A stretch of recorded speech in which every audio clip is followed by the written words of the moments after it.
What is up, guys? Zan from playbook.gg, and in today's video we're going to teach you a zone progression that you can utilize in between the hashes. And when we talk about competitive Madden meta, in between the hashes is very tough because you don't know what to expect. So in this video we're going to teach you what to expect with this phenomenal play out of the gun Y trips week. Before we dive into this video, make sure to subscribe to the channel and hit that notification bell so that you don't miss any of the great tutorials that we've got headed your way here on the playbook.gg YouTube channel. Welcome back, guys. Now, in this video, we're going to go ahead and talk about setting up route progressions in between the hash marks. And for those that don't know, the hash marks are the most important element of labbing and learning your offense in Madden. You have to learn how your route works on the short side of the field. You have to learn how your route works on the wide side of the field. You need to learn how zones react on the short and wide side of the field because they have different rules as well versus, you know, a certain defense might play a certain way when you have trips to the wide side. They might play a certain way when you have a solo receiver to the wide side. You never know what to expect. Now, one of the biggest issues that Madden players face is, what do I do after a touchback? A lot of players, especially the gun bunch players, will just run the ball on first down because after a touchback, they don't want to risk having the zones react differently than what they've expected when they lab their offense on the short and wide side of the field. So in my opinion, labbing between the hashes is one of the areas of the game that a lot of pro players do not put in enough work to improve their craft. So I'm going to go ahead and show you a route progression that you can utilize that is going to get you to one hash or the other, but still not put you in a spot where you're between the hashes and you have to run the ball to then begin your offense on one hash or the other. So PAY out, this is a play that we break down in our most recent game plan, the Baltimore Ravens spread offense that Ant Cap and I just put out on playbook.gg. Now, what we're going to do here is we're going to set this up as follows. We're going to take the slot receiver, Hill, put him on a hitch. We're going to take the running back, Williams, we're going to put him on a wheel. We're then going to motion our outside receiver on the trip side, Conley, across the formation, and he's going to be on a hitch of his own. Now, why is this important? You see right here that we really don't have any deep options on the play, and you're thinking, well, in Madden 19, you should be throwing the ball deep. Again, guys, we're trying to train our brains into thinking towards Madden 20. I think that Madden 20 is going to be a very underneath-oriented game. You're going to have to make quick reads. You're going to have to throw the ball quickly. You're going to have to take what your opponent gives you. So starting to get more unique short route combinations that are going to help you move the ball and give your opponent a lot of stress underneath is going to be very important to your offense, whereas in the past, your underneath offense was nothing more than a dragged playmaker that drag up the field, a hitch, you playmaker that over the middle or to the outside.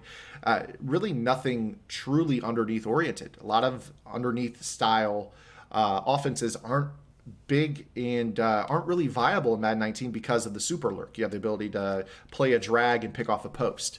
Well, in Madden 20, that's not really going to be the case. So I want to go ahead and start to get your brain trained in that direction. So what we're going to do here is we're going to face against the cover two. Cover two is the most popular defense to basically 2 out of the last 3 years. And we're going to go ahead and try to show you how we're going to attack this. Now, the first thing that I want to show you is the Kelsey Hill side of the field. We've got our 2 best players here. Kelsey, a great possession tight end, a great route running tight end, good hands, one of the best tight ends, if not the best tight end in football.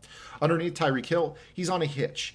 And what we're going to do here is this is kind of a makeshift smash concept. So what we're going to notice here with this play is that you're going to have a vertical hook and a cloud flat on the Kelsey side of the field.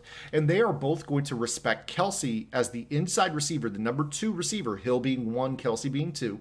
They're going to respect him breaking on an out pattern over the top of Hill as the number 1. In this situation, you would expect the cloud flat to just play Hill and then back up to Kelsey in your right. But what you probably didn't expect was that the vertical hook will also drop with Kelsey and not play the hitch. One of the things you're always taught in cover 2 is that the vertical hook plays a hitch. However, it will not play the hitch if you run a route inside of the hitch over the top of the hitch. So let's go ahead and watch Kelsey. He's going to drive back both those zones. Just be patient. You see how it drives them both back. You throw the ball to Hill. And in this spot, obviously, next year you're thinking about pass leading. Pass leading is very, very big with guys like Tom Brady. You can start to throw guys into space. So you can kind of imagine how this is going to start to take shape next year. So again, we're going to go ahead and show you here. Vertical hook drops with Kelsey. Cloud flat drops off the ball as he crosses over the top of the cloud flat. That allows you to take your little 6-7 yards underneath. Now, going to the other side, we're going to go ahead and didn't want to do that with Hill. We're going to motion Conley, actually. And we're going to go ahead and show you what happens on the other side of the field. So again, with our route combination on the other side, the running back is on a wheel. We're motioning Conley across. We're going to put him on a hitch.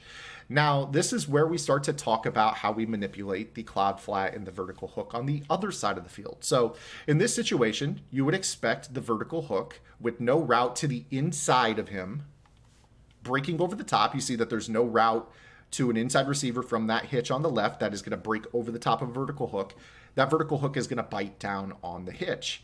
Now, I'm going to go ahead and show you this route combination without Williams on a wheel. So what we're expecting here is the vertical hook to play Conley, and we're going to be looking to Watkins over the top here. You can kind of see how this works. You're able to make this throw. Now, the issue is we get two players applying catch and traffic penalties to this receiver. We held onto the ball. It was a nice read. But what we're going to do here is you're going to see that as soon as he gets off the press, you still have Jackson in the vicinity of the throw. He's going to apply a catch and traffic penalty to Watkins, as well as this safety coming down here. He's going to apply a catch and traffic penalty to Watkins. So what we're going to do here is we're going to start to implement the wheel route to Williams. And all that wheel route is going to do is serve as a pull route for the cloud flat. It's just going to pull that cloud flat a little bit wider and make this so Watkins is more or less making a one-on-one catch.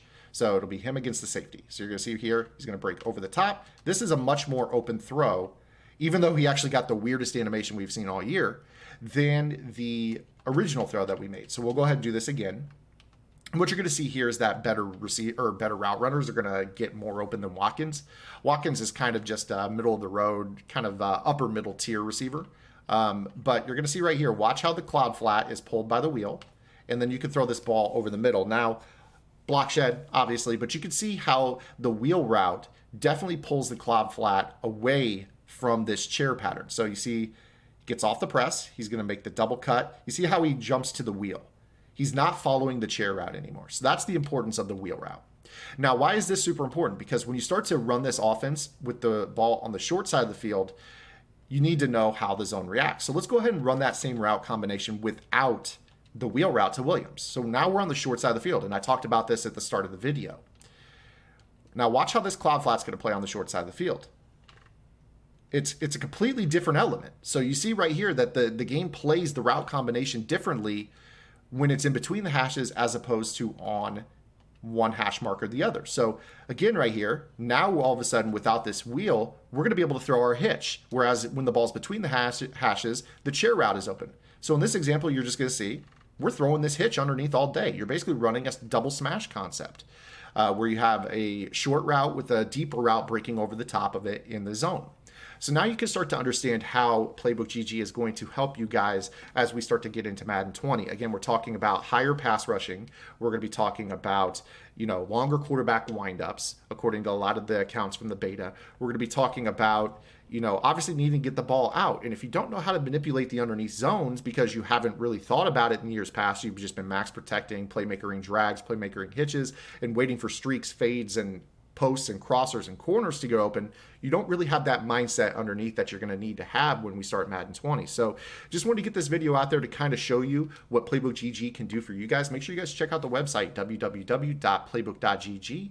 $9.95 a month will get you access to everything on the website. Again, I mean everything. This year, we ended up doing 30 game plans. In Madden 18, we did close to 30 game plans, and we didn't get started on the website until close to October that year. So we've done upwards of 60 game plans over the last 2 years. We have money plays on the website. We do, obviously, the YouTube content here. We have a Discord that you guys could check out. We are going to provide you more for your dollar than any of our competitors out there. That I can assure you. That, and we stay on the game all year long. Think about when you pay your money to whatever site that you want to go to. Do you want somebody that is going to give you their best effort all the time? Or do you want somebody that's going to take your money and then however they feel about the game of Madden, they're going to drop off, take your money and run with it and not provide you what you pay for? So make sure you guys always think about that when you're making your decisions in Madden 20. And I hope that I will see you on the website in Madden 20. If not, make sure you guys are following the channel, hit that subscribe button, and turn those notifications on, and I'll see you guys in the next video. Until then, this is Zan. Get in the lab and good luck. If you like this video, check out one of the videos on your screen right now. And for more in-depth analysis, visit www.playbook.gg for detailed game plans written by pro Madden players. Master the game with playbook.gg.